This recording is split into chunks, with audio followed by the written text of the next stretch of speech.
Boss താരവും സംവിധായകനുമായ അഖിൽ മാരാർ എൻഡിഎയുടെ ഘടകകക്ഷിയായ 2020-യിൽ ചേർന്നു. വരാനിരിക്കുന്ന നിയമസഭാ തെരഞ്ഞെടുപ്പിൽ 2020-യുടെ സ്ഥാനാർത്ഥിയായി മത്സരിക്കുമെന്നും അദ്ദേഹം പ്രഖ്യാപിച്ചിട്ടുണ്ട്.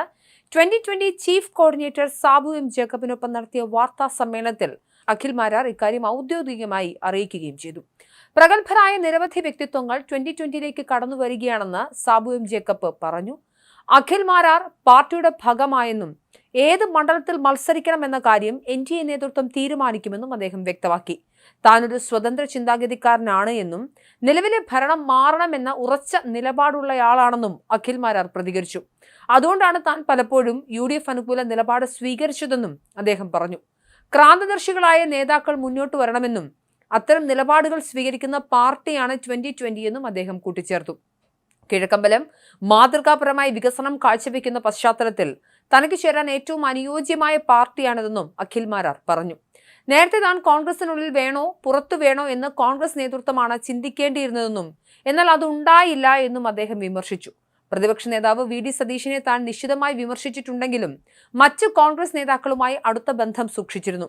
എന്നാൽ UDFുമായി സ്ഥാനാർത്ഥി ചർച്ചകളൊന്നും നടത്തിയിട്ടില്ല എന്നും അഖിൽ മാരാർ വ്യക്തമാക്കി.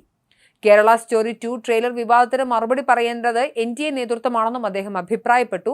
കൊല്ലം ജില്ലയിലെ ഒരു മണ്ഡലത്തിൽ, പ്രത്യേകിച്ച് കൊട്ടാരക്കരയിൽ അഖിൽ മാരാർ NDA സ്ഥാനാർത്ഥിയായി മത്സരിക്കുമെന്നാണ് നിലവിൽ പുറത്തുവരുന്ന സൂചനകൾ. കൊല്ലത്തുള്ള അഖിൽ മാരാരുടെ സ്വാധീനം പ്രയോജനപ്പെടുത്തുന്നതിനായി BJPയും അദ്ദേഹത്തെ സമീപിച്ചിരുന്നു. VD സതീശനെതിരെ വിമർശനങ്ങൾ ഉന്നയിച്ചതിന് പിന്നാലെയാണ് അഖിൽ മാരാരുടെ NDA പാർട്ടി പ്രവേശനം എന്നതും ശ്രദ്ധേയമാണ്.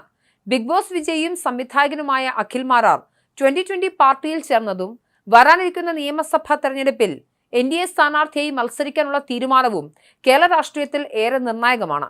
അഖിൽ മാരാറിലൂടെ 2020യും NDAയും തമ്മിലുള്ള സഹകരണം കൂടുതൽ പ്രകടമാവുകയാണ്. കിഴക്കമ്പലം മോഡൽ വികസനം ഉയർത്തിക്കാട്ടുന്ന 2020 NDAയുടെ ഭാഗമായി മത്സരിക്കുമ്പോൾ അത് മധ്യ കേരളത്തിലും തെക്കൻ കേരളത്തിലും ഒരു പുതിയ വോട്ട് ബാങ്ക് സൃഷ്ടിക്കാൻ സഹായിച്ചേക്കാം.